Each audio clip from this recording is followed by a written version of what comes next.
the 10 longest fantasy series in the world. Now you might think that The Wheel of Time, The Cosmere, Realm of the Elderlings, or maybe even First Law are some of the longest fantasy series in the world, and no.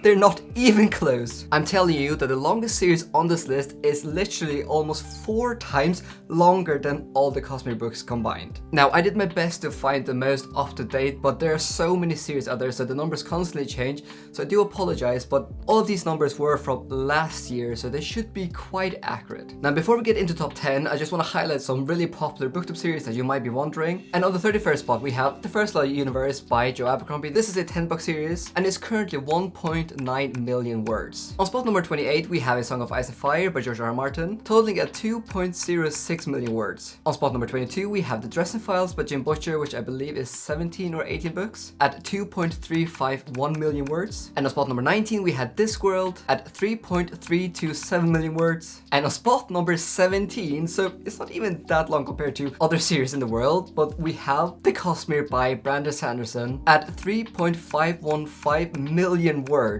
I mean, that's still a very long series. And on spot number 14, we have Realm of the Elderlings by Robin Hobb, which I believe is 18 books in total at 3.885 million words. So I think I've covered most of the popular booktube series, so let's get into spot number 10. And I'll be honest, a lot of the series on this list I actually hadn't heard about before, so I do apologize. But on spot number 10, we do have a series that I've heard lots of great things about, and I'm hoping to start this year, and that is going to be the Riftwar Saga by Raymond E. Feist, which is now a 26-book long series, split into various trilogies and quartets, and currently is at 4.108 million words, which is absolutely insane.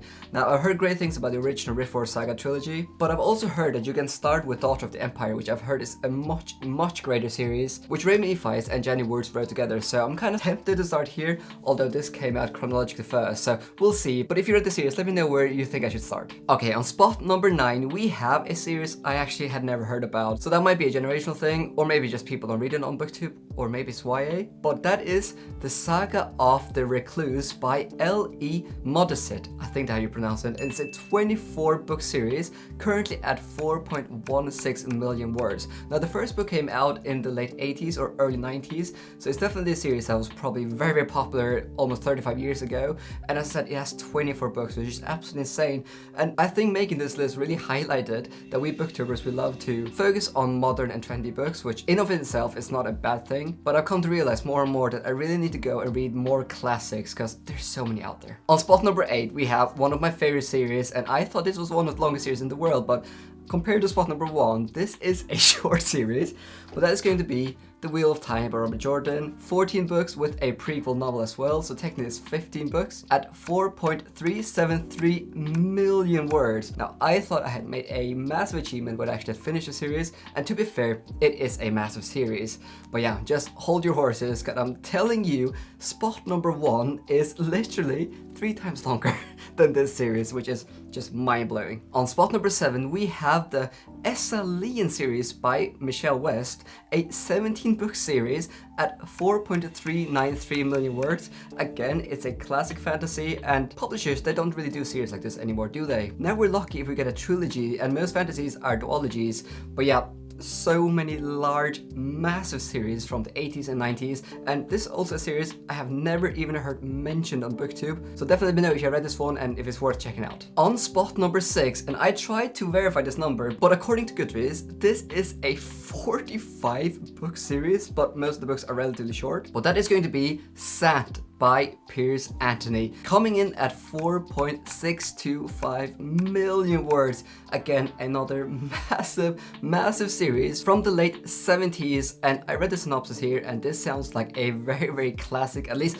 the first book sounds very classic with dragons and elves and quest type of stories, and maybe it also sounds a tad bit YA, but yeah, if you read the series, definitely know. Again, a massive series that I had never heard about until I started researching for this video, but 45 books is insane. On spot number 5, we have again a series that I haven't really heard much about, Valdemar by Mercedes Lackey. Now, according to Goodreads, there are 58 books in this massive series, and the first book came out in 1987, another classic fantasy. Now, the first book here, again, I read the synopsis, and it sounds incredibly classic. Like we have a chosen one trope, a reluctant hero, an underdog, but it just blows my mind that there's so many long series that I never heard about. But to be fair, like really classic fantasy is not really my jam, so that's probably also why that I just don't follow booktubers that read stuff that is too classic. And Valdemar is currently 4.772 million words.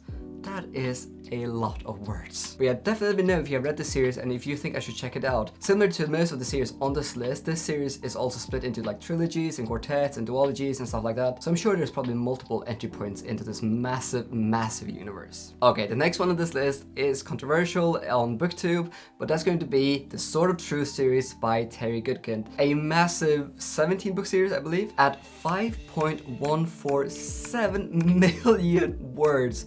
That is almost 800,000 words longer than The Wheel of Time. Just imagine if The Wheel of Time had like 2 or 3 additional books. That's how long the Sword of Truth series is. Now, a lot of people hate the series apparently for being badly written and also being very obvious with its messaging. Now, my brother-in-law, he loves this series, but whenever I mention the Sword of Truth series on BookTube, people get angry. And sometimes I wonder if I should just read the series just to piss off some people.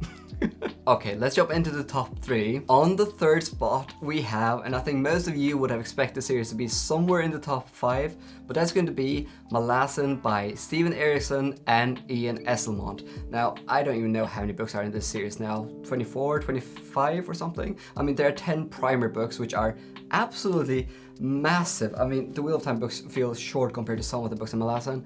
And yeah, this is definitely one of the most popular series of all time, especially if you are into very, very intricate world building and complex writing style and just something different to the genre. Now, I've tried reading the series twice and I've DNF'd it halfway through Deadly House Gates twice, but I'm actually kind of tempted to maybe give it a 3rd try one day, because I feel like as I'm reading more and more fantasy, my brain becomes more clever and clever. So maybe I'll get it back to someday, because the way that people talk about Malazan is in life-changing kind of terms. Now, on spot number 2 was a series that I actually was thinking maybe I should include in this list, because I know a lot of people will disagree that it's a series, but the way that this list worked is that it only looked at universes, and if that universe had lots of books in it, then it counted as a series or a universe. And the next universe is mostly just built up of 100% standalones, and that's why it doesn't really feel like a series, but that is going to be the massive Stephen King universe. Some of you that are watching this probably don't even know that all the books that Stephen King has written take place in the same universe. If you read The Dark Tower, then obviously you would have known. But yeah, out of the like 50 books he has published, almost all of them are totally standalones and don't really have any overlap except like tiny Easter eggs to other books. So yeah, it kind of feels a bit weird including the Stephen King universe on here. But yeah, at the moment, this universe, which keeps expanding because Stephen King publishes at least 1 book a year, is currently at 6.641 million words.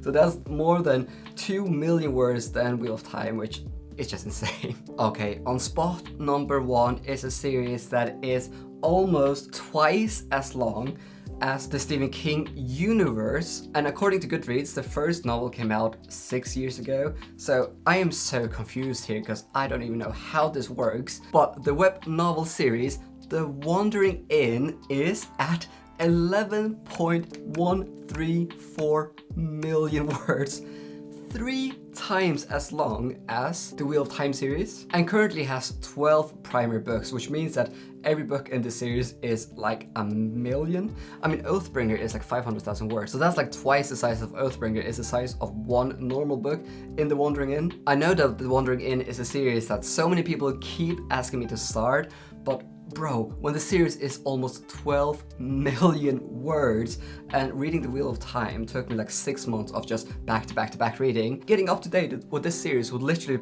take me like 18 months of just only reading that, because this series is so massive. But yeah, if you have read The Wandering Inn and you're in the fandom, please explain to me how the publishing for this series works. Surely it cannot only be one person, there must be multiple authors writing stuff all the time and adding to the universe, because the figure of more than 11 million words just makes no sense, considering that Stephen King has been writing for like 50 years, and in like 6-7 years The Wandering Inn is already like twice as big as the Stephen King universe. But yes, those are the top 10 longest fantasy series out there. Now, if you want to get seriously stuck in a massive series, then The Wandering Inn is the series for you, and so many people say it's amazing. Out of all the series mentioned here, I'll probably say that The Wheel of Time, The Realm of the Elderlings and the Stephen King universe are my favorite. But yeah, there's definitely more than enough books for you to get stuck in. Now, if you want something shorter and you want to know what my favorite trilogies are, then please go and check out this video. Thank you so much for watching to the end of this video. Now, if you want to support what I do here, then I do have a Patreon. Now, a reason why I created a Patreon was to find a new way to reinvest to the channel, because basically since I created my Patreon, I spent around 100%